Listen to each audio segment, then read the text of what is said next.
नमस्कार दोस्तों, आप देख रहे हैं मेरा भक्ति चैनल आस्था और भक्ति। दोस्तों, आज हम बात करेंगे राजा सगर के बारे में। सगर राजा बाहु के पुत्र थे। राजा बाहु की दो रानियां थीं। सगर छोटी रानी के गर्भ से पैदा हुए। बड़ी रानी ने गर्भवती छोटी रानी को विष दे दिया और गर गर कहते हैं विष को, और गर के साथ पैदा होने के कारण इनका नाम सगर पड़ा। सगर के पैदा होने से पहले राजा बाहु की मृत्यु भी हो चुकी थी।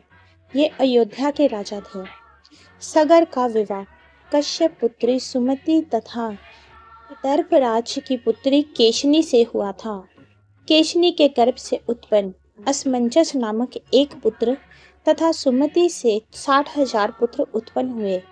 असमंजस के पुत्र अंशुमान तथा अंशुमान के पुत्र दिलीप तथा पौत्र भगीरथ हुए। भगीरथ ने पृथ्वी पर गंगा को अवतरित करके अपने सभी 60,000 पूर्वजों का उद्धार किया था। दोस्तों, राजा सगर के 60,000 पुत्र और असमंजस के उत्पन्न होने की कथा इस प्रकार है।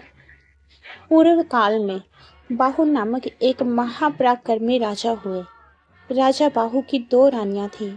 छोटी रानी के गर्भ से सगर नामक पुत्र उत्पन्न हुए।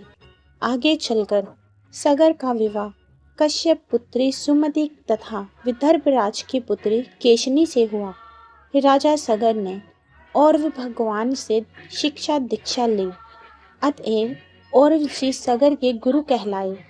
काफी समय व्यतीत हो जाने पर भी राजा सगर की दोनों रानियां निसंतान थीं। पुत्र प्राप्ति की कामना से राजा सगर दोनों रानियों को साथ लेकर गुरु औरव के पास पहुँचे। राजा सगर ने औरव भगवान से कहा, हे महर्षि, आपके चरणों में मेरा नमन स्वीकार हो। ये मेरी दोनों रानियां हैं। आप जैसे श्रेष्ठ गुरु के द्वारा जिसे शास्त्रों का ज्ञान प्राप्त करने का सौभाग्य मिला हो, वह शत्रुओं के विनिग्रह करने में कैसे असमर्थ हो सकता है। आप तो मेरे गुरुदेव हैं। केवल आप ही मेरे सब कुछ हैं। मैं तो आपके अतिरिक्त अन्य किसी को भी अपना नहीं मानता हूँ। आपके द्वारा उपदेश किए गए अस्त्र से ही मैंने सब नृपों पर विजय प्राप्त की है। जिसके सम्मरण से मेरी पूर्ण विजय हुई है, वह आपके तप की शक्ति है।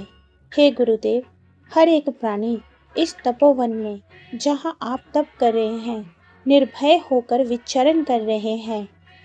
आपके द्वारा जो उपदेश प्राप्त किए हैं, उसी मार्ग से मैंने अच्छी तरह से राज्य का परिपालन किया है। आज मुझे आपके प्रसाद से सभी कुछ प्राप्त हुआ है, किंतु मेरी कोई संतान नहीं है। अतएव मुझे इस भूमि का संरक्षण करना और पितृगण को पिंडों का दान देना दुष्कर प्रतीत हो रहा है।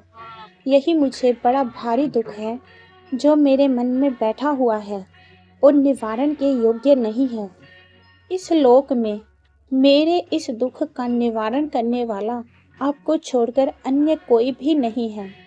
जब सगर नृप के द्वारा ये बातें उस मुनि से कही गई, तो वह मुनि एक क्षण तक मन में सोचते हुए स्थिर रहे। निर्देश पूर्वक ये वचन बोले, हे राजन, आप नियमित रहकर अपनी दोनों पत्नियों के साथ कुछ समय तक यहीं पर निवास करें। आप अवश्य ही सब कुछ प्राप्त कर लेंगे, इसमें कुछ भी संशय नहीं है। वह राजा भी सेवा में तत्पर होकर वहीं पर निवास करने लगा।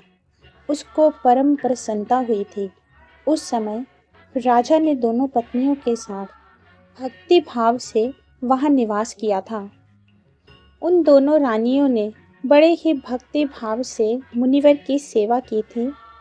उनकी भक्ति से मुनिवर बहुत ही अधिक संतुष्ट हो गए थे और उन्होंने दोनों राजा की पत्नियों को अपने समीप बुलाकर उनसे ये कहा था, आप दोनों ही हमसे किसी भी वरदान का वर्ण करो, मैं तुम्हें वही वरदान दूंगा, इसमें कोई भी संदेह नहीं, यदि वह वरदान कितना भी दुर्लभ क्यों न हो।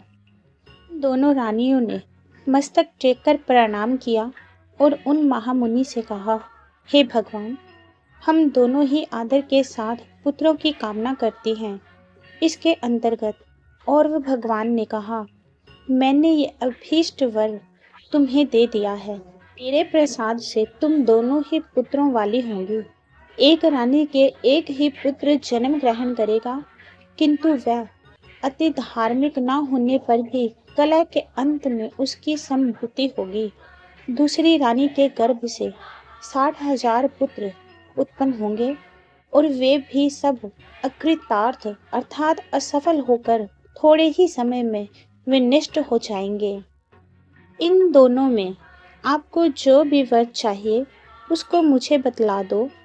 महामुनिंद्र के द्वारा जब उन दोनों से इस तरह कहा गया तो वैदर्भी ने उस एक पुत्र की कामना की जो वंश का वर्धन करने वाला था। दूसरी ने अन्य 60,000 पुत्रों के नाम ग्रहण करने की वरदान की याचना की।